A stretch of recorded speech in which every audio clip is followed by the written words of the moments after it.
sopirin RBTV. Nah, kali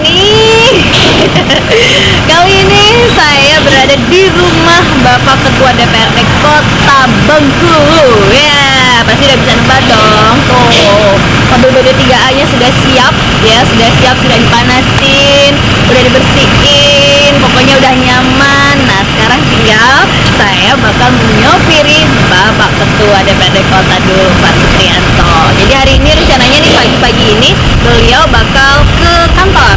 Nah, jadi langsung aja nih kita sopirin beliau dan kita ajak ngobrol-ngobrol nih. Udah siap belum? Oh, udah siap, yuk.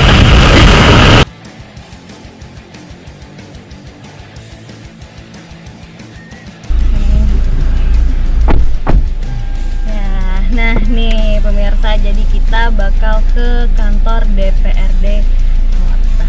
Ada di Bengkulu. Ini kita lagi ada di Pagar Dewa ya Pak ya? Iya, Pagar Dewa. Jangan lupa safety door-nya Bang. Iya. Itu nggak? Iya.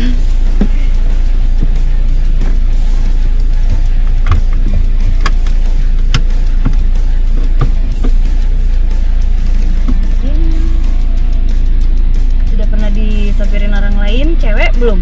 Belum. Lain istri Baru gitu ini. kan? Baru ini nih kayaknya. Bismillahirrahmanirrahim.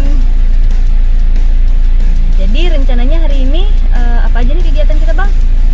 Hari ini ada rapat konsolidasi dengan fraksi-fraksi. Apa itu?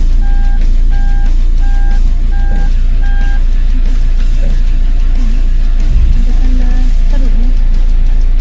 Ada. Ini bikin pintu.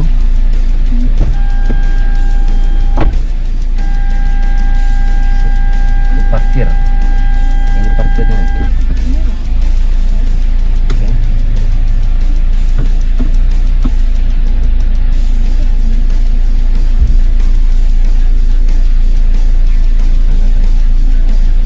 Ada tanda serunya. Oh, lampu hidup. Nggak boleh apa enggak? Kurang tahu. Apa itu? Jadi Bang, kalau rapat konsolidasi itu membahas apa nih? Kita kan nih ada tugas ketua sementara itu kan. Membahas masalah tatip DPRD ya. Jadi hari ini saya undang ketua fraksi untuk rapat dan konsultasi soal fraksi-fraksi ini. Ya. Soal apa? Tatip DPRD itu. Nanti biar nggak ini lagi kan, jadi nanti masing-masing fraksi kan bisa bahas sendiri. Nanti waktu paripurna semuanya udah solid gitu kan. Agak ini lagi, udah nggak ada debat-debat lagi di paripurnanya nanti kan. Nah kalau buat debat sekarang ini di fraksi ini kan, fraksi masing-masing kan itu. Jadi nanti nggak ada debat-debat lagi ya. Jadi kalau udah paripurna kan, kalau kita sibuk berdebat nanti nggak selesai nanti kan itu. Iya benar. Lanjut ya, lanjut.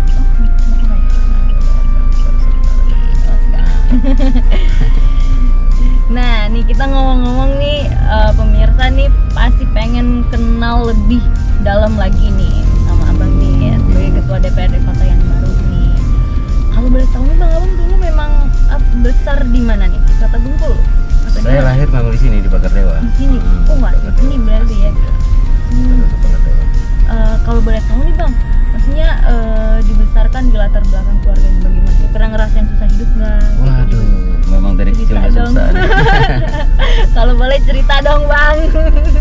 Saya memang dilahirkan dari keluarga yang sederhana kan.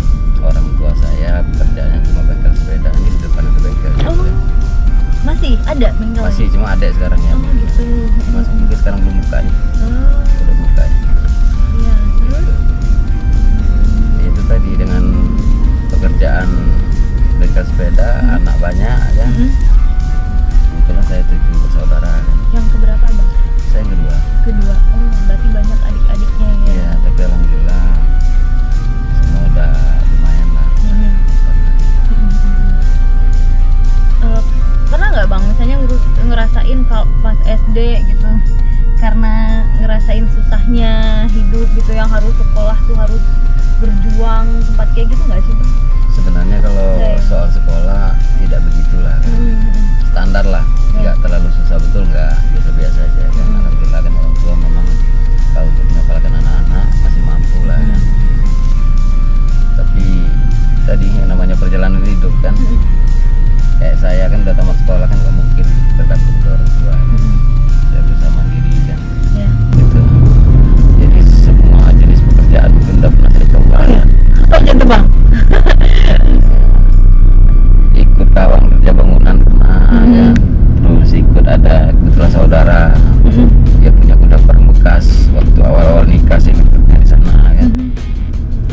Bahkan saya pernah ikut waktu Pak Agus Rin jadi gubernur kan, dia punya tanah di daerah Benteng itu, saya ikut ngebas karena dengan dia pernah itu waktu awal-awal menikah itu kan. Awal-awal menikah memang saya punya komitmen semenjak menikah tidak lagi merepotkan orang tua. Jadi apapun persoalan, sesulit apapun kondisi saya tidak akan pernah istilahnya menyampaikan kondisi saya dengan orang tua, karena saya tidak ingin membebani orang tua saya. Ya itu tadi, karena adik saya masih banyak kan, masih 5 orang waktu itu, ada yang kuliah di Jogja, ada yang di Semarang kan. Jadi berat bagi orang tua kalau mengajar ini kan, harus saya juga harus membebani beliau kan. Iya. Nah, SD abang di mana nih bang? SD, SMP, SMA? SD saya SD 74 sekarang. Kalau dulu SD Impres nomor 12 Pagar Dewa. Dulu kan Pagar Dewa ini termasuk di Bengkulu Utara kan. Jadi kita dulu SD Impres nomor 12 Desa Pagar Dewa, Kecamatan Talang 4, Kabupaten Bengkulu Utara. Dulu kan di sini. Nah, itu. Berarti kalau lahir di Bengkulu Utara dong akte lahirnya. Terus SMP-nya bang? SMP-nya SMP Pagar Dewa. Kemudian SMK-nya saya STM saya. Oh. STM jurusan otomotif. Ya. Mas berarti punya hobi otomotif juga dong bang? Sekarang gitu? Sebenarnya enggak juga lah. Ya.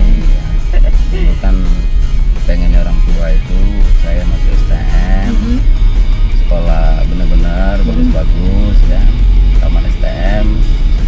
Harapan beliau saya bisa masuk ITB ya. Bahkan beliau pernah sampaikan dengan saya kalau memang istilahnya saya bisa masuk ITB, dia siap habis-habisan lah pada waktu itu kan. Biarlah seluruh harta habis, yang penting masuk ITB. Cuma itu tadi, memang di awalnya saya kurang srek masuk STM itu. Saya pengennya waktu itu SMA. Jadi karena memang agak terpaksa sekolah itu, saya agak nakal waktu STM kan, sering bolos. Nah, itu. Bahkan saya nyelesai STM itu sempat keluar, saya kelas 2 sempat keluar. Tapi dari tahun-tahun sekolah kita nganggur nggak enak juga, akhirnya masuk lagi di sekolah yang sama. Iya, di sekolah yang sama. Tapi udah ini, kawan-kawan udah naik kelas 3, kita masuk lagi kelas 2. Alhamdulillah tamat juga akhirnya kan. Nah, berarti bang abis pertama sekali nih pekerjaan yang abang lakonin apa tuh? Saya tamat sekolah itu, saya ikut kawan lah kan. Ada kebetulan ada tukang di sebelah rumah, kapan-kapan ada borongan bilang aja saya, ya ikut ngenek-ngenek lah kayak gitu kan. Tapi terakhir saya pikir nggak bisa ini nggak bisa berkembang kayak gitu kan. Akhirnya saya coba merantau dulu ke Bandung, ke Jakarta tahun 93. Tapi memang kayaknya terlalu keras waktu itu kehidupan ibu kota kan. Nyerah juga akhirnya. Berapa lama itu waktu itu bang?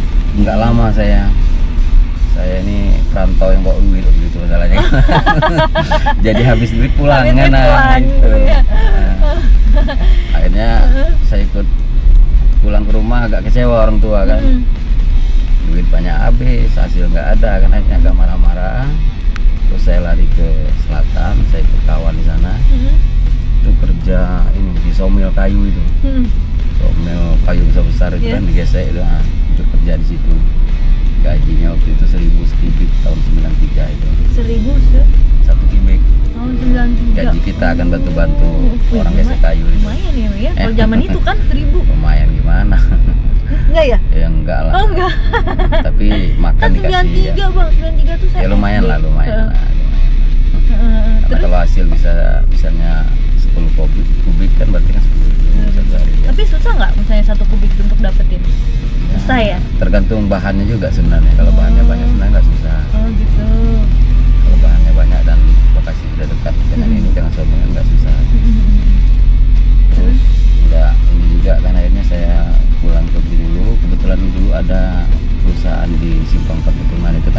kayu palet gitu kan. Nah saya pernah kerja di situ. Enggak juga ini tahun 94 tuh saya berangkat ke Jambi. Tepatnya di daerah Muara Bungo kan. Kebetulan ada paman di PU Pracetak kan. Jadi sambil nunggu-nunggu kan saya masukkan ini lamaran kan untuk honorer kan. Sambil nunggu-nunggu itu kebetulan ada tawaran kerja ini apa? Kerja survei waktu itu survei jalur tegangan tinggi PLN itu dari Simpang Jambi sampai Umbilin itu. Saya kerja di situ. Memang masuk hutan keluar hutan itu kan karena dia harus lurus kan, nggak boleh belok-belok kan survei itu. Itu lama juga itu 3 bulanan itu masuk hutan keluar hutan itu. Berangi rawa, aduh. Pokoknya agak berat lah penderitaan di situ.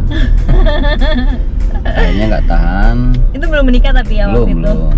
Nggak tahan tahun 94 itu juga saya pulang ke Bengkulu kan.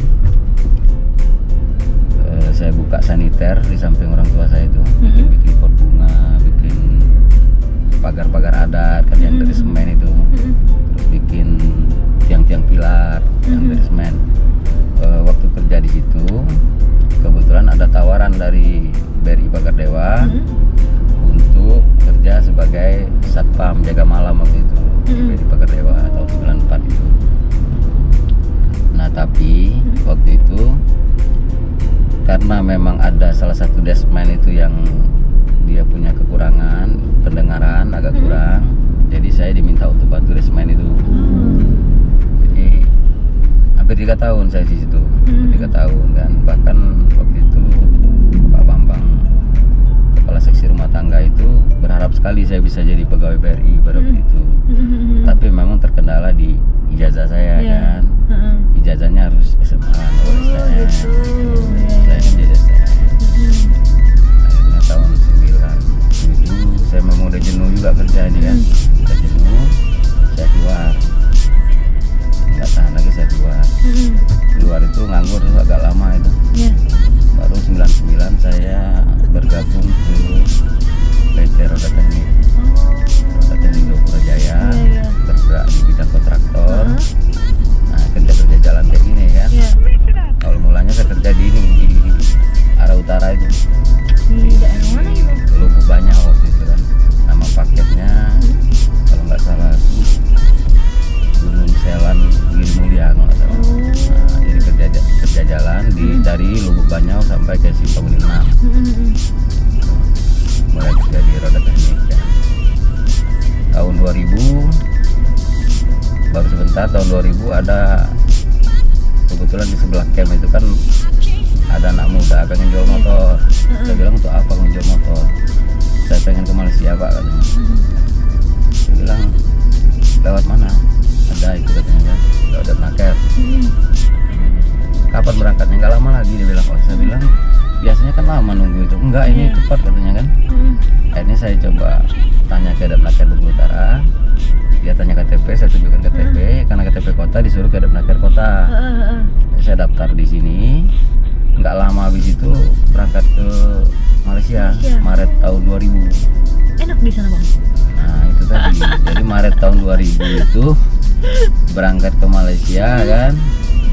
Nah karena memang kita nih jiwanya jiwa gimana ya, kayaknya sebagai orang Indonesia ini di Malaysia itu kita nggak punya harga diri kayak gitu.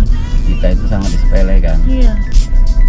Jadi waktu itu saya nggak terima kata-kata dari bos-bos kita di situ kan, apalagi eksekutif, bahwa mereka menganggap orang Indonesia menjadi TKI di situ adalah orang-orang yang memang hidupnya sangat susah di Indonesia ini. Bahkan dia sudah bilang, kamu jangan macam-macam kerja di sini ya, udah dibagi makan, bagi kerja ke sini, masih nak buat ulah katanya kan. Kamu kena balik Indo tak ada makan kamu katanya kan. Nah itu, jadi kalau kita nih dikembali ke Indonesia, jaga kita nggak bakal makan kayak gitu kan. Nah ini yang saya nggak tahan kerja di situ. Lari dari tempat kerja yang resmi. Itu kerjanya sebagai apa waktu itu? Kerja operator di WRP Sedian Berhad itu bergerak di bidang ini. Dia bikin sarung tangan itu. Semua jenis sarung tangan yang bahannya dari getah karet. Termasuk yang untuk sarung tangan medikal segala macam itu kan. Pokoknya yang bahannya getah karet lah. Akhirnya balik ke. Akhirnya Makanya saya keluar dari tempat kerja itu, saya ngelamar di pom bensin di Malaysia itu. Oh gitu. Ngelamar di pom Tapi masih bensin di tetap di Malaysia.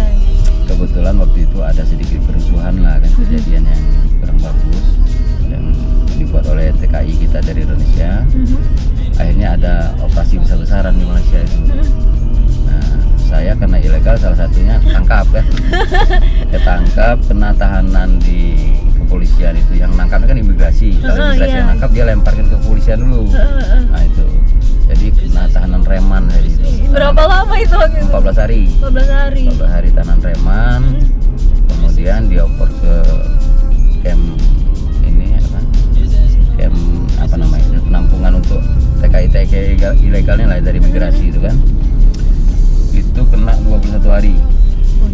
Jadi 35 hari totalnya di Itu Malaysia. keluarga di Bengkulu tahu Nggak tuh, tahu, Bang? tidak tahu sama sekali. Jadi nggak tahu sama sekali. Akhirnya karena memang musimnya razia kan, jadi cepat penuh camp tahanan itu. Nah, kita dioper pulang ke Indonesia. Oh, alhamdulillah lah ya. Waktu itu ya lewat Tanjung Pinang gitu kan. Jadi di Tanjung Pinang kita dikasih pilihan dua, mau ke Sumatera atau mau ke Jawa. Kalau mau ke Sumatera kita turunnya di Dumai, kalau mau ke Jawa kita turunnya di Tanjung Perak. Pilih yang mana Ya. gitu, Bang? Waktu itu karena ada kawan anak Siantar, ada 5 orang kan. Saya tanya dengan mereka, kalian mau kompak nggak nanti waktu turun di Dumai? Karena informasi yang saya dengar, kalau turun di Dumai itu kita bakal ditangkap sama mereka, sama orang-orang sana. Gitu. Jadi nanti kalau misalnya kita mau pulang ke Bengkulu, kita harus bayar tebusan keluarga kita. Kalau enggak kita dijual 1 juta kayak gitu kan. Dijual ke informasi yang saya terima, kan? Dijual ke satu pulau, di mana di situ memang mereka disuruh bekerja, cari kayu, nanti sebulan sekali apa 2 bulan sekali ada kapal merapat sana ngambil kayu itu. Dan itu nggak digaji? Oh, nggak digaji, nggak dikasih makan ya. Informasi yang saya dengar, saya kurang pasti, cuman saya bilang dengan kawan-kawan, kalau saya terus terang saya bilang saya sanggup mati, saya nggak bakal mau ketangkap mereka gitu. Nah kebetulan waktu itu sampai kapal mau merapat itu, yang satu orang bilang ke saya, dia bilang gini, kita di Dumai nanti pokoknya berusaha selamat sendiri lah. Saya bilang nggak bisa kayak gitu, tadi kan udah kompak kita, sepakat kompak. Nggak tahu lah, akhirnya pecah kongsi dari situ kan. Saya pokoknya punya prinsip satu, saya tidak mau saya ketangkap. Apapun terjadi saya sanggup mati lah waktu itu kan. Akhirnya kami bertiga itu saya jalan terus, yang 2 ikut saya terus. 2 ikut saya sampai di rumah itu memang banyak yang nanya-nanya, banyak yang nari, cuma kami nggak peduli waktu itu. Saya pikir kalau memang ini berarti nih nyawa harus melayang nih di sini nih kan. Ya sudah, pokoknya nekat aja jalan terus. Nggak saya peduli kan yang manggil-manggil itu, nggak saya peduli sama sekali. Tapi memang lihat potongan waktu itu kan memprihatinkan, jadi pikirnya mungkin orang gila ini. Karena kita di camp tahanan itu kan kepala dibotakin kan, digundulin. Waktu itu kan memang ini kan agak panjang nih kalau nggak di ini kan. Saya bilang sekalian nih Pak ininya, woi. Dia bilang saya bukan tukang cukur, dia bilang kan. Malah kena tokok. ini kan nggak dipotong-potong kan, lumayan ini udah agak panjang kan, kepala gundul, badan kurus kering. Karena di camp tahanan itu kan, kalau kita tidur malam itu kan kepinding banyak sekali tuh. Kepindingnya banyak, nyamuknya banyak. Makannya ya kayak makan apa lah, makan tahanan lah. Tahu sendiri lah pokoknya. Makan yang kurang bagus lah kan. Jadi akhirnya tadi badan kurus. Terus waktu di tahanan polisi itu kan saya punya celana kan cukup bagus kan. Nah itu dipinta sama tahanan yang lain. 14 hari saya bertahan, 13 hari. Hari terakhir saya kasih, tahu-tahu hari terakhir saya keluar. Saya keluar, alhamdulillah lah ya. Ya bukan celananya. Celananya tuh, iya. Dia pakai celana apa tuh waktu itu? Nah kebetulan kan ada tahanan yang baru masuk malam itu, dia warga negara Malaysia, cuma memang asalnya keturunan India kan. India. Badannya lebih besar, jauh lebih besar dari saya kan, dia baru masuk, tapi celananya cukup bagus. Saya tanya sama dia kan, kalau bahasa India kan abang tuh maca kan, maca saya bilang. Kira-kira saya bilang kan pakai bahasa Malaysia, kalau awak dah 3 tahun tak ketemu dengan mak awak, saya bilang kan, napas ketemu awak balik dengan pakaian macam ini, serau pendek macam ini, saya kecek kan. Macam mana lah perasaan mak awak? Tentulah sedih katanya kan. Nah kalau macam itu saya minta suruh awak. Nah itulah ini tukaran kan. Tapi kan gede. Iya gede makanya itu. Jadi di atas digulung 3 kali, di bawah digulung 2 kali kan. Jadi Panjangan. sampai di Dumai itu kayak Iya gitu kayak berarti gitu. Bang. Nah, itu kan sepatu-sepatu yang bagus-bagus, dompet yang bagus semua diambil. Jadi sama sekali nggak pegang duit, nggak punya apa-apa gitu. Cuma tanda pengenalan yang masih ada kan. Jadi kawan ngomong kan, gimana nih kita nih kan lapar nih belum makan. Dia bilang gampang lah kalau soal makan. Kita yang penting masuk cari rumah makan Padang yang besar. Kalau bisa di dekat rumah makan Padang itu nanti ada apa? Ada yang kerja-kerja bangunan kayak gitu. Jadi kebetulan ketemu di rumah itu, ini ada rumah makan besar, di sebelahnya ada yang lagi bangun ruko tingkat kan. Saya masuk di situ, saya kasih sedikit semen-semen di tangan sama di kaki kan, langsung masuk rumah makan. Dah makan bilang kan, makan sambil nanya di mana cuci tangan nih kotor. Di sebelah nggak ada air saya bilang kan, airnya kotor juga. Nah, dikasih tunjuk kan, cuci tangan kan, padahal semen itu sengaja ditempel kan tadi kan. Biar dikira beli Iya, sana. biar dikira. Jadi dihidangi makanan kan, kalau rumah makan Padang kan, semua makanan kan dihidang kan. Makan bertiga, makan sepuasnya waktu itu. Boleh dikatakan hampir seluruh yang diletakkan di meja itu habis ludes. Pesan kopi, pesan rokok. Duit nggak ada nih. Pokoknya rokok, ngopi, nyantai aja, nyantai. Udah kopi habis, rokok masih nih di kantong ini, sebungkus orang kan gitu kan. Saya ngomong sama Uda yang punya itu dah, saya bilang terima kasih banyak, kami udah makan, udah dikasih kopi, udah dikasih rokok. Dia bilang saya mau bayar nggak ada duit, dia bilang. Wah marah-marah udah itu, pokoknya segala omongan keluar waktu itu kan, yang nggak bagus itu keluar semua. Jangan cang, udah saya lapor polisi gitu kan. Saya bilang kalau memang udah mau lapor polisi saya tunggu di sini. Saya terima kasih banyak dengan Uda, saya bilang kan. Nah, karena saya ini mau pulang ke Bengkulu, kawan saya 2 ini mau pulang ke Siantar, kami nggak punya duit. Siapa tahu nanti bapak polisi mau ngantar kami, dia bilang kan. Akhirnya tambah marah dia kan, tambah diusir kita kan, diusir terus. Akhirnya pergi sambil dia ngomel terus serah gitu nggak ini. Cuma saya bilang dah tolong ikhlaskan, saya bilang kan. Saya nggak mungkin balik ke situ lagi kan. Nah ini ikut kawan ke Siantar kita. Ikut kawan ke Siantar kita ini kan. Saya tanya di situ kan.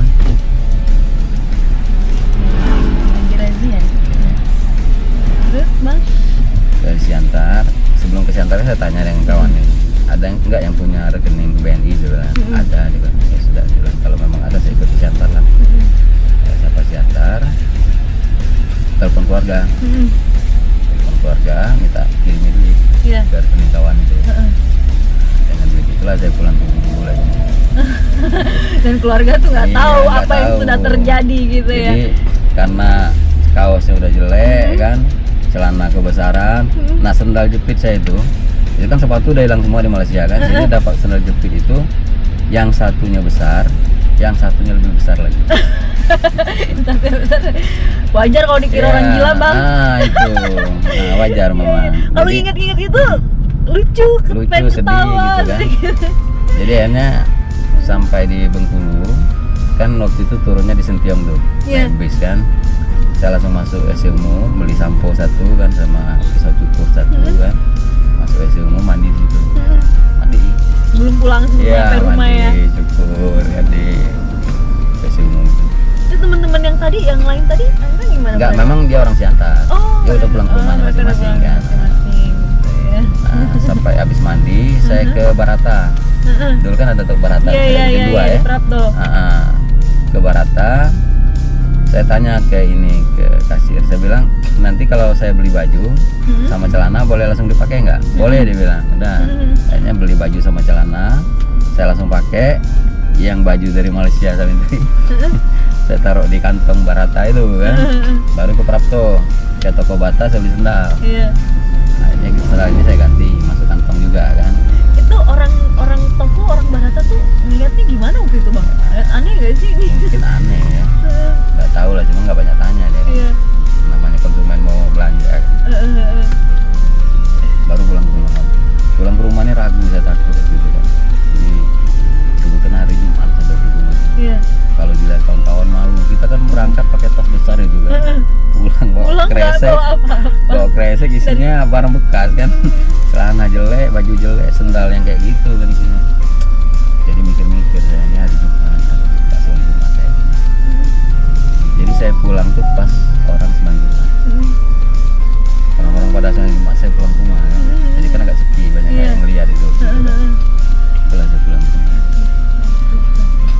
Nah, terus akhirnya nih abang bisa, maksudnya bisa ini nih, bisa kepikiran untuk terjun ke dunia politik nih awalnya gimana? Saya memang tahun 99 awal apa akhir 98 saya lupa sekitar itu. Saya memang sudah tergabung di partai politik. Gitu. Sebelum ke Malaysia pun sudah tergabung di partai PAN ini. Oh, udah dari dulu. Saya ketua ranting 2 PAN Pagar Dewa.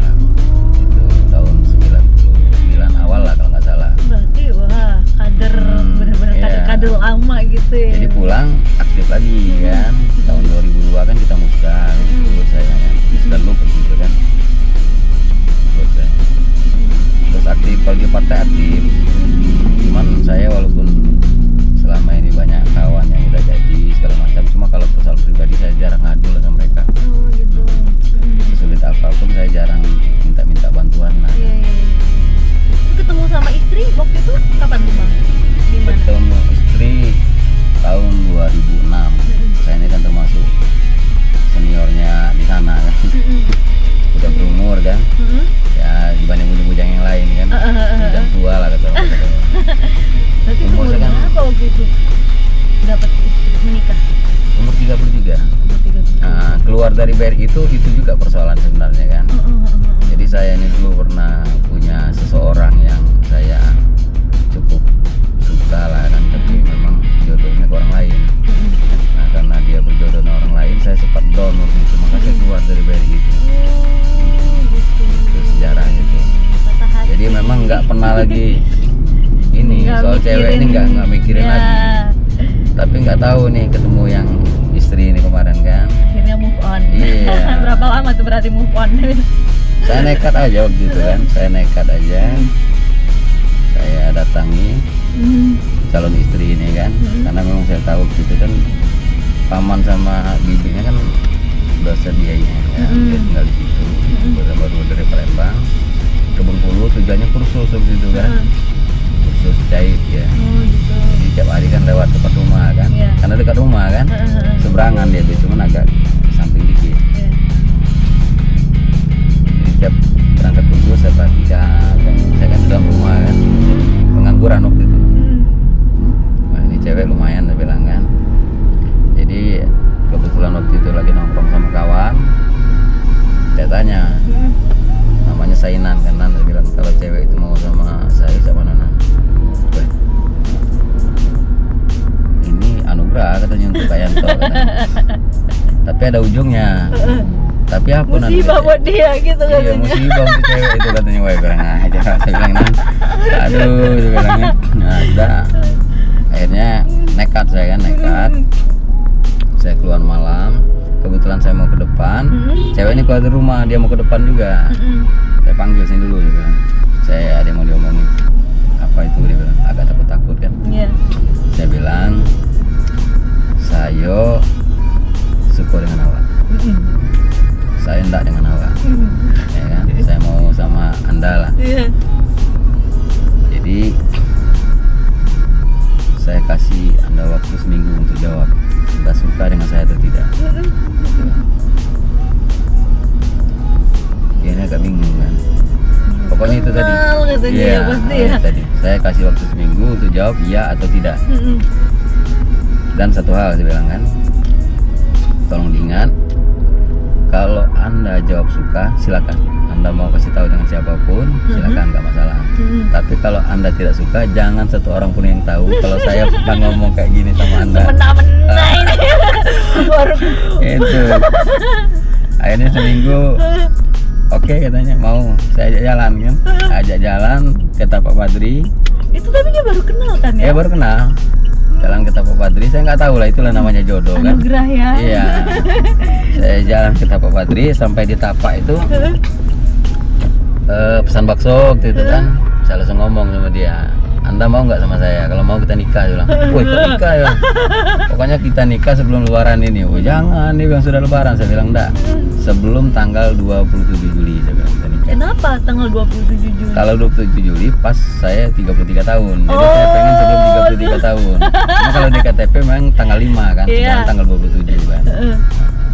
Gitu. Terus Akhirnya ya berjalannya waktu hanya nikah juga tanggal 23 Juli kita nikah. 22 Juli. mau dia ya? Mau, alhamdulillah mau. Kan. Memang kayaknya udah terpikir kalau dia nih calon ini dia. Iya, mungkin inilah Karena dia memang kan. saya orang partai kan, saya sering ketemu juga. Kadang-kadang ada kegiatan saya pakai baju partai. kan. Gitu. Nah, terus Bang, kemarin kan ini periode pertama ya Bang ya, Bang duduk kan di DPRD kota gitu. Nah, terus Abang kemarin sempat bilang nih, saya wawancara ya waktu itu setelah penantian panjang gitu. Iya. Iya, maksudnya panjang berapa lama nih? Kalau jadi kader PAN saya dari tahun 99 ya. Nah, kalau saya mencoba mencaleg ini dari bujangan. Oh. Dari tahun 2004. Dari 2004, Iya. 2004, 2009, 2009, Iya. 2014 ya. Berarti ini yang keempat ya? Yang keempat kalinya. Oh gitu. Terus gimana? Maksudnya biasanya nih kan Bang ya keluarga tuh udah berapa kali nyoba gagal misalnya, udahlah nggak usah lagi gitu. Ini gimana? Ya, sebagian keluarga juga memang ada yang kayak gitu. Ya. Sudahlah. Nah, mungkin bukan jalan sampai anak di situ. Tapi nggak tahu juga lah ya. Memang kayaknya ada panggilan nurani. Ya. Ada hal-hal yang memang harus saya perjuangkan lah ke depan kan. Ya. Termasuk nama besar keluarga lah kan. Itu. Karena memang kita ini sudah terlanjur bergabung di partai kan. Iya. Kayaknya kalau nggak jadi Kayaknya nggak ada gimana? tujuan di Iya. akhir gitu ya Bang ya. Kayaknya belum puas lah. Tapi memang kalau ini kemarin nggak jadi juga kayaknya Tahun depan udah udah nggak lagi lah. Tapi suara malah suara Ya, terbanyak banyak lah. gitu Iya. ya. Alhamdulillah. Alhamdulillah. Ini kalau apa namanya untuk kesibukan gitu Bang. Nah, maksudnya kemarin nih waktu pertama kali ada telepon ya Bang? Apa gitu? Kalau sudah pelantikan kemarin nih Bang, apa nih yang pertama kali Abang lakukan nih sebagai ketua dewan nih? Yang jelasnya kemarin Harus kan ketok palu. hari pertama itu, hari kedua besoknya kita Iya. kumpulkan seluruh ASN yang ada di DPR itu kan dengan kawan-kawan yang sebagai anggota DPR yang baru. Istilahnya kan kalau yang lama mungkin udah banyak kenal lah kan dengan staf segala macam itu kan. Kalau kita yang baru kan belum kenal. Iya. Nah waktu itu silaturahmi lah, istilahnya perkenalan dengan staf-staf di DPR itu baik ASN maupun yang honorernya kan. Iya. Gitu. Konsolidasi ke dalam lah. Oh istilahnya. gitu ya, lebih ke perkenalan seperti Iya. itu ya Bang ya. Kalau hobi Bang, kamu punya hobi nggak sih sebenarnya? Hobi saya ini mana ya? Hobi ngelamun aja kayaknya. Kadang-kadang banyak mikir itu. Berpikir ya, hobi berpikir. Nah, tempat berpikir, tempat melamun favoritnya di mana nih kalau emang Ya itu paling hobinya? paling di rumah itu lah. Di rumah saya kan di samping itu ada kolam kecil itu. Jadi kalau lagi suntuk saya udah ada ikan-ikan di kolam itu kan. Udah mulai nih Bang berarti ya, udah mulai apa? Banyak, maksudnya menerima keluhan-keluhan masyarakat pasti udah dari dulu mungkin ya Bang ya, apalagi Iya, sebagai dari kader dulu. partai gitu. Jadi apa nih Bang yang abang apa masa-masa kampanye nih yang abang ini yang apa aspirasi masyarakat yang memang banyak abang dengar gitu. Yang jelas dari 2016 saya kan fokus di kota di dapil Iya. saya kan. Memang saya banyak turun ke lapangan. Nah, karena program Pak Wali itu 1000 jalan mulus waktu itu kan. Nah, saya ikut andil di situ lah. Saya coba masuk gimana caranya supaya bisa saya punya peran lah di situ kan. Untuk perjuangkan jalan-jalan masyarakat ini. Iya. Saya datangi RT-RT-nya, saya minta proposalnya, saya bawa ke PU kan. Pokoknya saya minta tolong betul lah ini jalan. Ini jalan kan. Saya kadang-kadang saya minta tolong dengan Pak Wali juga, dengan kawan-kawan kita di DPR supaya proposal saya ini bisa digolkan lah kira-kira gitu. Nah itu udah saya lakukan di 2016. Alhamdulillah memang banyak jalan yang saya perjuangkan.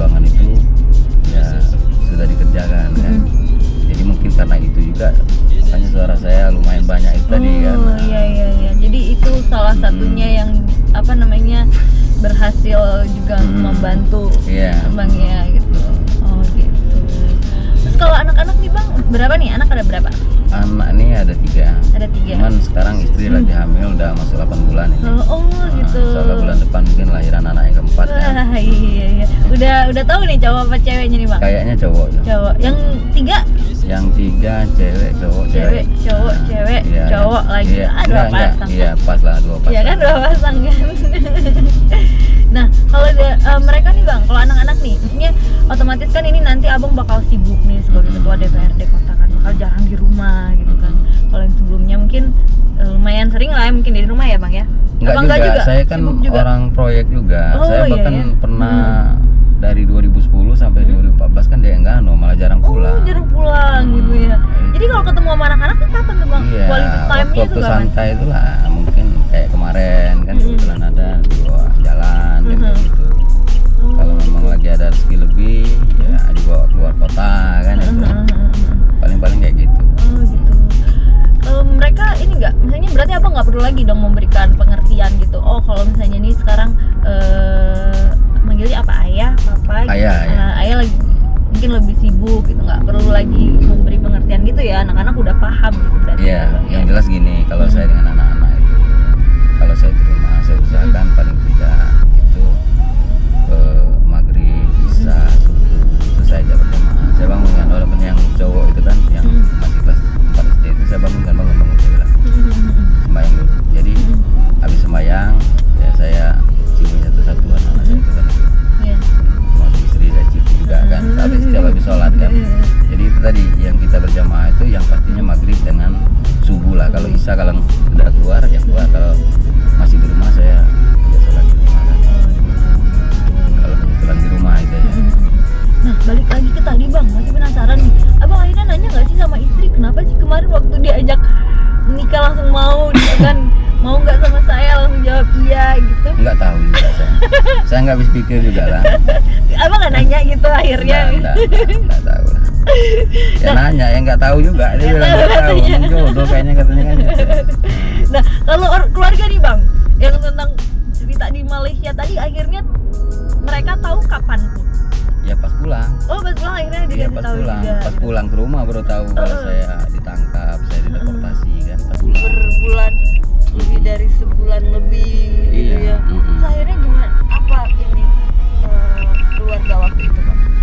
Ya dan terima kenyataan aja lah. Nggak ada persoalan apa lagi kan udah terjadi. Kaget atau gimana gitu? Ya jelas kaget. Kaget ya. Nah, nih Bang, apa nih yang bakal Abang, maksudnya yang bisa menjadi hikmah nih untuk orang-orang untuk pemirsa di rumah nih Bang, tentang apa yang sudah Abang dapatkan gitu? Yang jelas begini, saya kan pernah jadi selain di road teknik, saya merintis dari bawah lah kan. Saya jadi city manager di road teknik. Saya mengingatkan anak buah saya itu jangan menilai orang itu, jangan meremehkan orang lain. Kita nggak tahu nasib orang kan? Kita nggak tahu, kayak sekarang ini kan siapa nyangka saya berada di sini kan? Saya juga nggak nyangka secara pribadi kan. Jadi itu tadi ya memang anggota DPR kan. Berpartai kan itu. Tapi yang jelasnya begini, jangan sekali-kali meremehkan orang. Kita nggak tahu nasib orang ke depan. Apapun keadaan orang, apapun pekerjaannya, jangan diremehkan. Kita nggak tahu nasib orang. Itu. Kemudian jangan mudah putus asa lah. Pokoknya yang namanya ini ya harus berusaha maksimal lah. Pokoknya jangan mudah putus asa. Harus tetap semangat lagi. Sekali gagal ya coba lagi, gagal coba lagi kayak gitu aja. Tapi memang harus ya kayak di politik misalnya kan. Kita harus ingat misalnya daerah-daerah mana yang memang kita kemarin dapat suara itu harus dipelihara, dijaga, dijalin komunikasi. Jangan sampai kita udah jadi lupa gitu kan. Saya nggak jadi aja nggak lupa dengan tim. Nah itu mungkin yang membuat suara saya jadi maksimal itu. Gitu.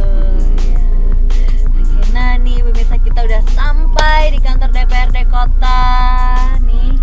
Di mana nih Bang parkir? Di sini ya memang ya. Gitu. Lupa ya kayak gini. Ya nanti dari ini. Kepalanya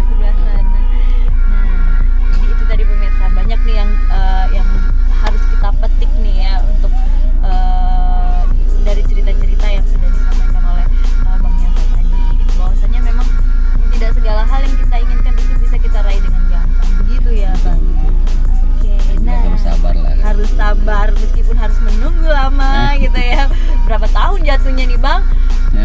Kalau di partai jatuhnya 20 tahun. 20 tahun ya. Nunggu kursi ini berarti 15 tahun. 15 tahun. Iya. Yang penting tahun. akhirnya tercapai. Dan semoga aja nih Bang, nanti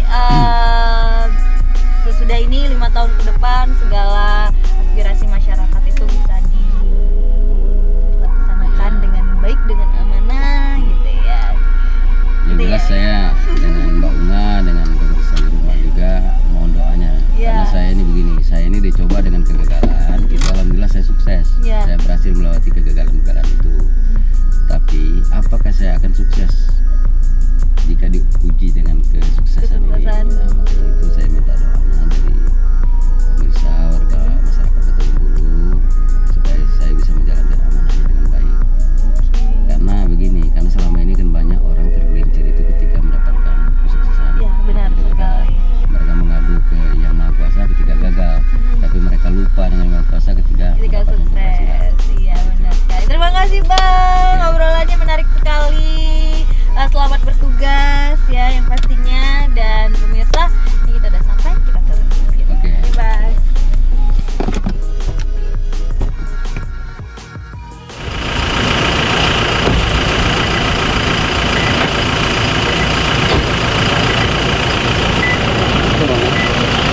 Nah, di pemirsa kita udah sampai di kantor DPRD Kota. Jadi Bapak Ketua bakal ada acara nih, ada rapat ya, rapat konsolidasi. Jadi sampai di sini dulu di perjumpaan kita di Sopirin RBTV kali ini. Tetap saksikan di Sopirin di hari dan jam yang sama, karena pastinya saya bakal nyupirin orang-orang inspiratif lainnya. Dadah.